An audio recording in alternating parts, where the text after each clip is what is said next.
여러분 안녕하십니까? 미술 온라인 수업 시간입니다. 저번 시간에는 우리의 전통 회화인 한국화에서 사군자와 문인화 등에 대해 알아보았습니다. 이번 시간에도 저번 시간에 이어서 조선시대 문인 화가들의 작품에 대해 알아보겠습니다.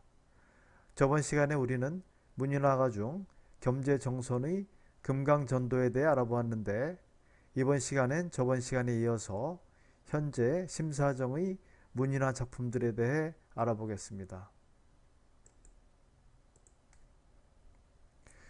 현재 심사정은 1707년 숙종 33년에 태어났으며 조선 후기 화가 중에 겸재정선, 관아제 조영석과 더불어 삼재로 일컬어지는 화가입니다. 심사정의 증조부는 인조반정의 1등 공신으로 명문 가문이었으나 심사정의 조부 심익창이 과거시험 부정사건과 관련되어 괴양을 갖고 이후 해배되어 돌아왔으나 연인군 시해 미수사건에 다시 연루되면서 대역죄인의 집안으로 전락하게 됩니다. 이런 집안의 내력 때문에 심사정은 일생을 불우하게 보냈으며 당대 최고의 화가였지만 제대로 평가받지 못했습니다. 심사정은 초기에 겸재정선의 문화에서 그림을 공부하였고 이후 스스로 중국의 남종 문인화를 완벽하게 토착화시켜 자신만의 새로운 문인화풍을 확립하게 됩니다. 그는 화훼도나 초충도를 비롯해 영무도와 산수화 등 다방면에 걸쳐 뛰어난 재능을 발휘했으며 김홍도와 함께 조선 후기를 대표하는 화가로 산수화 150여 점을 비롯해 총 300여 점의 작품이 전해지고 있습니다. 이 작품은 심사정이 딱따구리를 그린 작품으로 딱따구리 한 마리가 두 발로 단단한 매화나무 등거를 움켜쥐고 길고 뾰족한 부리로 나무를 쪼아대고 있는 모습을 그린 작품입니다. 딱따구리 동그란 머리와 볼록한 배가 선명한 빨강인데 색감이 맑고 청아합니다. 홍매화의 짙고 옅은 분홍 꽃잎, 불투명 호분의 새하얀 꽃술, 꽃술 끝의 자잘한 점들, 자줏빛 꽃받침 등이 나무의 갈색과 어울리며 화사하면서도 우아함을 잃지 않고 있어 심사정이 색채 표현에 뛰어난 화가였음을 보여주고 있습니다. 울퉁불퉁한 매화 등걸에 홍매가 한창 피었는데 꽃송이 하나, 꽃잎 두 개가 낙화하는 중입니다. 딱따구리가 쪼아대서인지 아님 바람 때문인지 모르겠으나 꽃잎이 떨어지는 그 찰나의 순간을 심사정은 자신의 화폭에 담아내고 있는 것입니다. 좀 전에도 설명했듯이 현재 심사정은 고전풍의 산수화뿐만 아니라 화훼도와 초청도, 화조도 등도 잘 그렸으며 대부분 채색화 그림입니다. 정선을 제외한 심사정 이전의 문인화가들은 수묵을 주로 다루었지만 심사정은 무채색 위주의 문인화 영역에 색채를 들여놓은 것입니다. 이후 김홍도나 신윤복 같은 화원 화가들이 담채나 채색으로 실감나게 당대의 풍속화를 그릴 수 있었던 것도 심사정식의 색채 활용법이 계승됐기 때문입니다.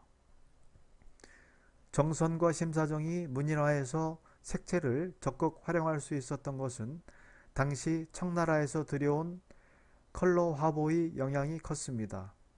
17세기 이후 중국에서는 목판 인쇄 기술이 발달해 색조의 변화가 실제 그림과 같은 다색 출판물이 많이 나온 이유인 듯 합니다. 심사정의 다음 작품을 보겠습니다. 파초와 잠자리. 이 작품은 시원스럽게 잎이 펼쳐진 두 그루의 파초와 괴석, 그리고 파초를 향해 사뿐히 날아들고 있는 잠자리 한 마리를 그린 그림입니다. 파초는 포도와 더불어 육군자 중의 하나로 사랑받던 식물로 문인들의 고아한 인품을 상징하고 있습니다. 조선시대 그림에는 파초가 심심치 않게 등장하는데 그것은 선비들이 집에서 관상용으로 길렀기 때문입니다. 작품을 보면 심사정은 화면 가득 파초 두 그루를 그렸는데 단목으로 이리저리 붓을 움직여 쓱쓱 잎의 형태를 만들고 진한 먹으로 인맥을 그렸으며 파초 줄기는 묵선으로 윤곽만 그리고 희게 남겨두었습니다. 괴석은 물기를 많이 머금은 붓으로 문지르듯 표현했는데 자연스럽게 번진 것이 오히려 더 괴석다운 형태를 만들어내고 있습니다. 포물선을 그리며 멀리 뻗은 잎 끝으로 잠자리 한 마리가 부드럽게 휘어져 들어오며 파초잎과 괴석을 자연스럽게 이어주고 있습니다.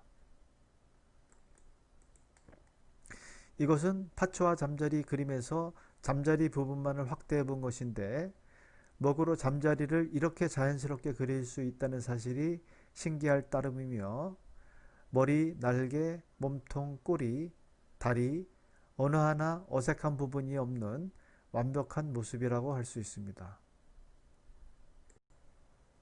이 작품 역시 심사정의 작품으로 심사정 일생일대의 대작인 두루마리 그림인 촉잔도란 제목의 작품입니다. 길이 118cm, 폭 58cm로 조선시대 그림 가운데 가장 큰 작품입니다. 심사정은 그의 나이 62살 때인 1768년 이 대작을 완성하고 그 이듬해 세상을 떠났으니 이 작품이 심사정 최후의 작품이기도 합니다. 이 촉잔도는 중국 쓰촨성 촉장길의 풍경을 파노라마 형식으로 그린 작품입니다. 심사정은 이 작품에서 끝없이 이어지는 험난한 산세와 기암 절벽 등의 장대한 광경을 자신의 모든 필법을 구사하여 표현했습니다. 심사정의 이 작품은 길고도 험난한 우리의 인생길을 비유적으로 묘사한 것으로 그는 이 촉잔도를 통해 현실에서의 온갖 굴욕과 고초를 이겨낸 위대한 영혼으로 세상에 왔다감을 마지막으로 드러내고 있습니다. 이 작품은 간송미술관 설립자인 전영필 선생이 1936년 5,000원을 주고 구입한 것으로 당시 좋은 기와집 한 채 값이 1,000원이었다고 하니 기와집 5채 값의 거금을 주고 매입한 작품입니다. 이 작품은 현재도 서울 성북동에 위치한 간송미술관에 소장되어 있습니다. 심사정에 이어서 또 다른 대표적 문인화가인 표암 강세왕의 작품을 보겠습니다. 이 작품은 강세왕이 자신의 모습을 그린 자화상으로 조선의 문인화가들은 이와 같은 인물 초상화도 즐겨 그렸습니다. 이처럼 조선시대에 초상화가 크게 유행했지만 조선시대에도 화가가 자신의 얼굴을 그리는 일은 드문 일이었습니다. 강세왕은 자신의 자화상을 여러 점 그리고 거기에 자창까지 곁들였는데 이러한 그의 모습을 통해 우리는 그의 강한 자의식을 엿볼 수 있습니다. 이처럼 그의 초상화는 18세기 문인들의 삶을 들여다보게 하고 그의 내면까지도 읽게 해주는 중요한 역할을 하고 있습니다. 평소 강세왕은 자신의 모습에 대해 키가 작고 얼굴이 뾰족해서 외모가 보잘것없다는 생각을 했다고 합니다. 자신의 이러한 외모 때문에 세상 사람들이 자신이 탁월한 지식과 깊은 식견을 모르고 업신여긴다고 고백을 한 적도 있다고 합니다. 실제로 그의 자화상을 보면 얼굴이 길쭉하고 눈이 작은 편이며 인중이 튀어나온 것을 볼 수 있습니다. 물론 노년의 모습이라 그럴 수도 있지만 외모적인 면에서 본다면 불만이 있었을 것으로 추측이 됩니다. 그럼에도 불구하고 그가 여러 점의 자화상을 그린 것은 좀 전에도 설명했듯이 예술가로서의 내면을 탐구하려는 자의식이 강했음을 보여주는 것이라 할 수 있습니다.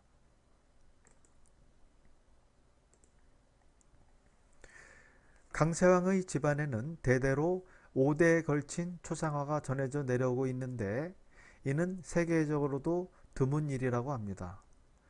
150여 년에 걸쳐 5세대별로 그려진 이 초상화들은 초상화의 변천 과정을 한눈에 보여주고 있어 미술사 연구에도 귀중한 사료가 되고 있습니다. 나아가 조선시대 초상화들이 아주 사실적으로 그려졌다는 점에서 복식사 연구는 물론 골상학이나 인물에 대한 연구 등에서도 귀중한 자료가 되고 있습니다. 이 다섯 초상화들을 보면 맨 왼쪽이 강세왕의 부친인 강현의 초상화이고 그 다음이 강세왕 본인의 초상화이며 그 오른쪽이 장남인 강인, 그 옆이 손자 강이요, 그리고 맨 오른쪽이 증손자인 강로의 초상화입니다. 이 강로의 초상화는 최근인 2017년 미국 조지아주의 한 경매 감정소에 나온 것을 우리의 국외 소재 문화재 재단이 경매를 통해 낙찰받아 국내로 들여온 것입니다. 초상화를 소장하고 있던 사람은 조지아주 서베너에 거주하고 있는 미국인으로 미국 내 한 가톨릭 교회에서 자산 처분을 위해 내놓은 그림이었다고 합니다. 다음 알아볼 문인화가는 능호관 이인상으로 그는 문자향과 서건기의 문인정신과 미학적 가치를 가장 잘 보여주며 개성적인 화풍을 이룬 조선시대 문인화가의 전형으로 평가되는 사람입니다. 그는 서울 출신이면서도 사대부들에게 지조와 절개 있는 청렴한 선비로 존경을 받았다고 합니다. 그가 그린 이 설성도는 매우 독보적인 그림으로 이인상의 뜻과 꿈을 담은 그림이라 할 수 있습니다. 이 그림에서 주목할 것은 꼿꼿이 서 있는 소나무와 가로로 휘어진 소나무 두 그루가 서로 교차하며 만드는 구도입니다. 꼿꼿이 서 있는 소나무는 올곧은 성품과 뛰어난 학문적 선비의 지조 등으로 요약되는 이인상의 성품과 신조를 담고 있으며 구부러져 휘어진 소나무는 신분의 제약, 유민의식 등의 한계를 그 속에 담고 있습니다.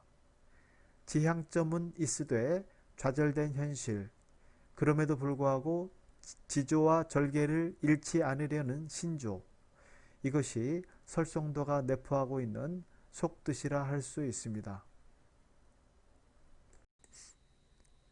다음 작품은 조선시대 그림에 있어 드물게 보이는 대작인 이인문이 그린 강산무진도란 작품으로 이 작품은 5개의 비단을 잇대어 바탕을 만들고 그 위에 끝없이 펼쳐진 이상향을 그림으로 나타내고 있으며 만고불변의 자연과 그 자연의 섭리 속에서 순응하며 살아가는 사람들의 다양한 모습을 다채롭고 섬세하게 표현하고 있는 그림입니다. 이 그림의 작자 이인문은 조선 후기 김홍도와 쌍벽을 이룬 화원 화가로 평가되며 진경산수나 풍속화보다는 관념산수나 인물, 포도 그림 등을 잘 그린 화가입니다. 강산무진도는 일반적으로 사계절의 변화를 두루 함께 나타내고 있지만 작품의 전체적인 분위기는 가을 경치에 해당된다고 볼 수 있습니다. 원근법으로는 동양화의 원근법인 평원, 심원, 고원의 삼원법을 두루 구사하고 있으며 중국 제가의 남북종 산수기법을 거침없이 혼용하여 논리적인 전개를 보인 일대 장관의 대파노라마 작품이라고 할 수 있습니다.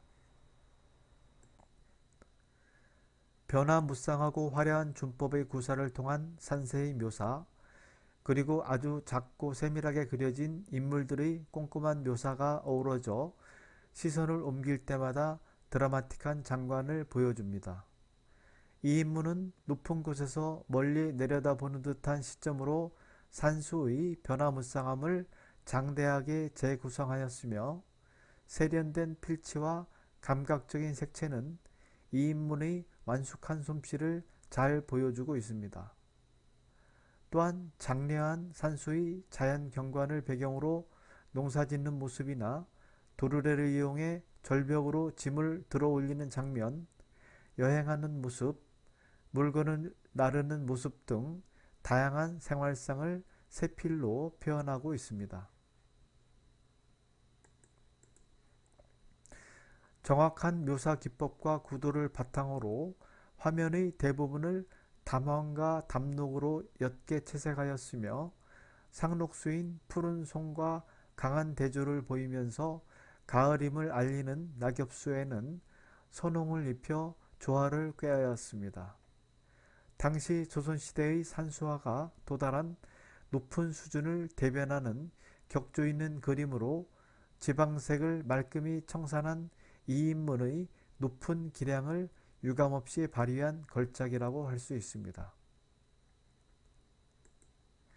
이 작품은 화면 앞뒤에 추사와 추사진장이라고 새겨진 도장이 찍혀 있어 김정희의 소장품이었음을 알 수 있습니다. 다음으로는 추사 김정희의 유명한 문인화 그림인 세한도에 대해 알아보겠습니다. 김정희의 세한도는 완당이 1840년 헌종 6년에 윤상도의 투옥 사건에 관련되어 제주도에서 귀양살이를 하던 59살인 1844년에 그린 작품입니다. 추사 김정희는 1786년 정조 10년에 경주 김씨 집안에서 태어나 1856년 철종 7년에 세상을 떠났습니다. 후는 추사 또는 완당이며 그 밖에도 그가 서화에 사용한 낙과는 예당, 과파, 동국유생, 동이문인 등의 100수십여 개가 된다고 합니다. 그는 일찍이 북학파인 박제가에게 학문을 배웠고 1819년에 식년 문과에 급제 규장각 대교를 거쳐 벼슬이 성균관 대사성에 이르렀습니다. 어려서부터 뛰어난 재능을 보인 완당은 북학의 뜻을 두고 24살 때 동지부사인 아버지 김노경을 따라 연경에 가서 당대 연경학계의 거두였던 완원, 옹방강 등과 교류하며 청조 고증학의 의발을 전수하는 등 신학문에 눈을 뜨게 됩니다. 이 세한도는 추사가 제주도에 유배된 지 5년째인 1844년 당시 청의 연경에서 유학하고 있던 제자 이상적에게 그려보낸 작품으로 제자인 이상적이 권세를 따르는 세속과는 달리 문화의 구의를 잊지 않고 궁경의 완당에게 정의를 다하는 데 감격해서 세한, 즉 겨울에 홀로 푸른 소나무에 비유해서 그린 그림입니다.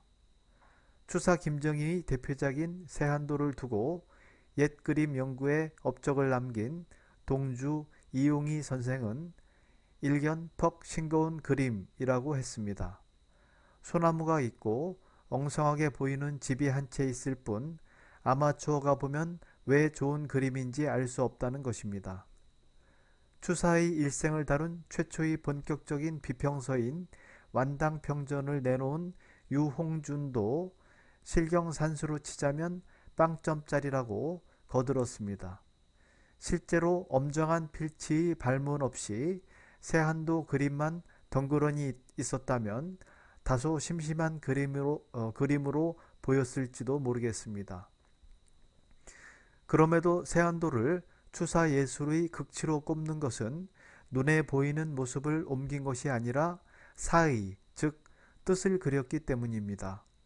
구도와 묘사력이 뛰어나 가치 있는 것이 아니라 그림과 글씨, 글의 내용이 삼위일체를 이루어 좋다는 것입니다. 이상적은 세한도를 전해받은 해 동지사 이정응을 수행하여 영경에 갔습니다.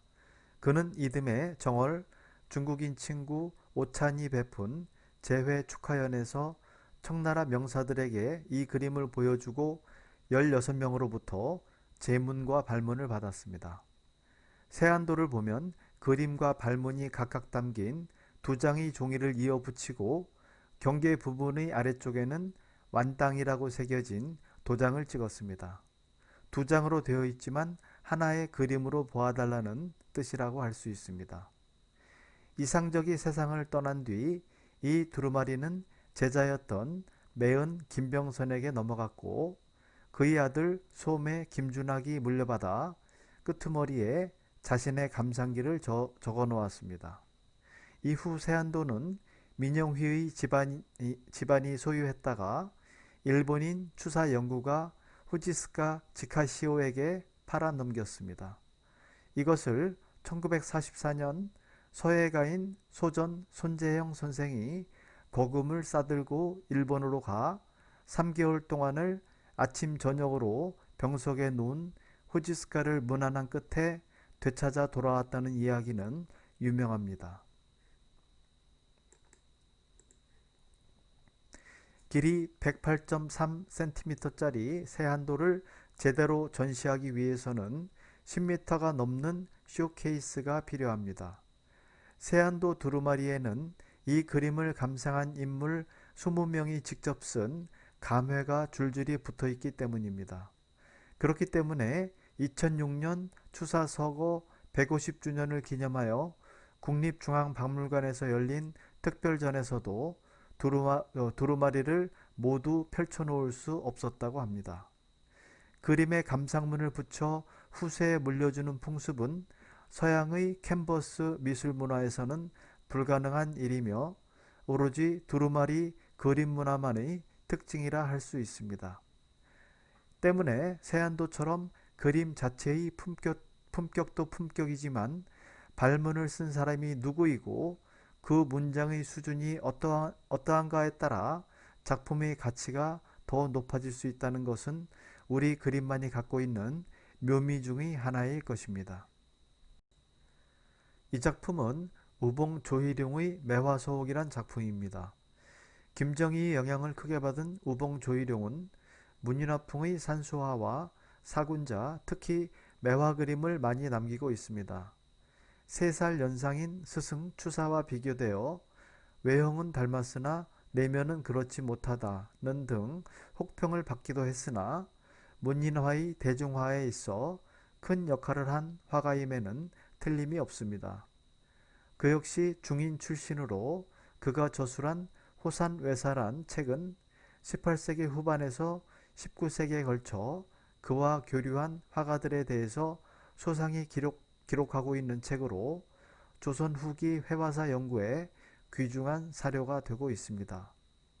매화소옥이란 주제는 당시 여러 화가들이 즐겨 그린 주제로 조희룡도 이를 주제로 2점의 그림을 그렸는데 그중 한 점은 국립중앙박물관에 있고 다른 한 점은 간송미술관에 있습니다. 지금 화면상 왼쪽 작품이 상태가 비교적 양호한 간송미술관의 매화소옥 작품으로 이 작품은 조희룡의 매화사랑을 반영하듯 온통 매화로 둘러싸인 서옥에 앉아있는 선비의 모습을 표현하고 있습니다. 어두운 밤 매화가지 위에 매화 꽃송이가 눈발에 날리듯 어지럽게 피어 있습니다. 그리고 자그마한 초옥엔 둥근 창을 통해 책이 쌓인 책상을 마주한 선비가 병에 꽂힌 매화나무 한 가지를 응시하고 있습니다. 이와 같은 매화서옥도의 주제는 중국 송나라 때 서호의 고산에 은거하며 매화와 학을 키웠던 인포의 고사에서 유래된 것으로 생각됩니다. 화면 오른쪽의 국립중앙박물관 소장품은 작품 상단에 제발이 있는데 20년 전 그렸던 그림을 찾아 그 위에 쓴다는 구절로 보아 간송미술관 것보다 시대가 앞선 그림임을 알 수 있으며 이 두 매화소옥은 강한 개성과 자유분방한 필치로 단순한 산수화가 아닌 작가의 의중이 담긴 그림이라 할 수 있습니다. 이 그림은 고람 전기가 그린 계산포무도라는 작품으로 이 그림을 그린 전기는 1825년에 태어나서 29의 짧은 생애를 살다간 천재 화가로 알려져 있습니다.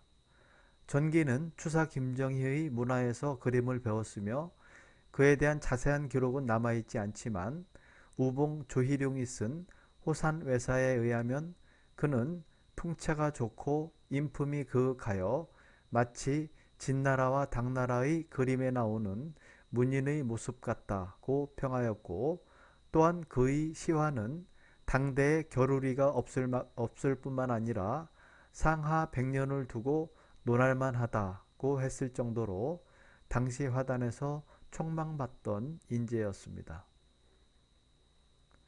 그가 남긴 몇 안 되는 그림 중에서 계산포무도는 한국 회화의 표현적 특징을 확연히 드러내 보여주는 작품입니다. 계산포무도란 뜻은 계곡과 산이 있고 갈대 닮은 풀이 무성한 그림이라는 의미입니다.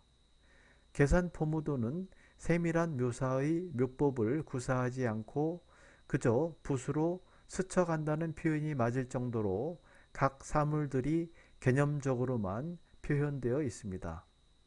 화면 중앙에는 상하로 선을 두 개 급하게 긋고 거기에다 다수의 묵점을 가하여 나무 두 그루를 근경으로 그려 놓았고 그 뒤로는 옅은 묵색의 선들을 그은 산이 원경으로 그려져 있습니다. 화면 좌측 화제 아래에는 짧게 삐친 선들이 포물을 상징하고 있는데 그 앞으로는 반 정도 땅에 묻힌 듯한 목 두 채가 보입니다. 그리고 화면의 오른쪽 아래에는 작품을 마무리하는 듯한 네모난 붉은 도장이 찍혀 있습니다. 이 계산 포무도는 한눈에도 맑고 한산한 한국적 정서와 미의식을 느낄 수 있는 작품으로 간략하게 묘사된 집이나 나무, 산 등의 묘법들은 중국이나 일본의 산수화에서는 찾아볼 수 없는 한국적인 감성이 녹아있는 그런 그림입니다. 이상으로 조선시대 문인 화가들과 그들의 작품들을 살펴보았습니다. 그럼 이번 시간에도 유튜브 영상 하나를 소개하며 마칠까 합니다. 조선시대 대표적 문인 화가인 표암 강세황의 작품들을 소개하는 12분 30초짜리 유튜브 영상입니다. 남은 시간은 아름다운 클래식 선율을 들으며 표암 강세황의 작품 세계에 한번 빠져보시기 바랍니다. 그럼 시청 잘 하시고 오늘 수업은 이것으로 마치겠습니다. 감사합니다.